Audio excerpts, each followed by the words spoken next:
দৈনন্দিন জীবনে আপনি অভ্যাস বানিয়ে নেবেন, আমি আধা ঘন্টা কোরআন তেলাওয়াত করব, বুঝে শুনে কোরআন পড়ব, কিছুক্ষণ আমি আমার যে বিষয়বস্তু রয়েছে সেটার উপর আমি স্টাডি করব।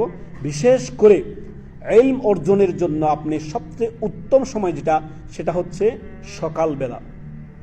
সকালবেলা আপনি ফজরের পরে কিছুক্ষণ কোরআন তেলাওয়াত করবেন, কেননা সকালের ভোরের মধ্যে নবী সাল্লাল্লাহু আলাইহি ওয়াসাল্লাম ভোরের জন্য, এই উম্মতের ভোরের জন্য দোয়া দিয়েছেন।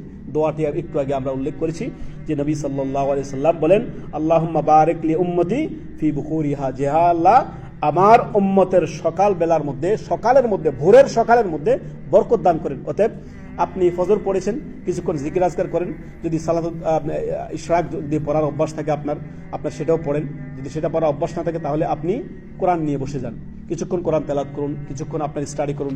যে বিষয়বস্তু রয়েছে সেটা আপনি কি করেন, মুখস্থ করার একটা আপনার প্রবণতা গড়ে তুলুন প্রতিদিন, নিয়মিত সেটা করলে আল্লাহ আপনার অবশ্যই বরকত দিবেন। কেননা নবী সাল্লাল্লাহু আলাইহি ওয়াসাল্লাম বলেছেন সকালের ভোরের মধ্যে বরকত রয়েছে। অতএব ভোরের যে সকালবেলার যে সময়টা, এই সময়টা আপনার মাইন্ড অত্যন্ত ফ্রেশ থাকে, একবারে ক্লিন থাকে, টেনশনহীন থাকে। কিছুক্ষণ পরে মানুষ আবার ফান্তাশির ফিল আরদ, জমিনে ছড়িয়ে পড়বে, কি জন্য?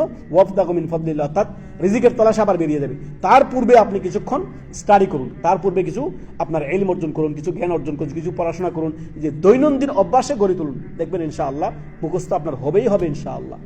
সেটা আপনি তো নিজেকে তৈরি করলে তো হবে, নিজেকে তৈরি করুন ইনশাআল্লাহ। আল্লাহ তৌফিক দান করুন, আল্লাহুম্মা আমিন।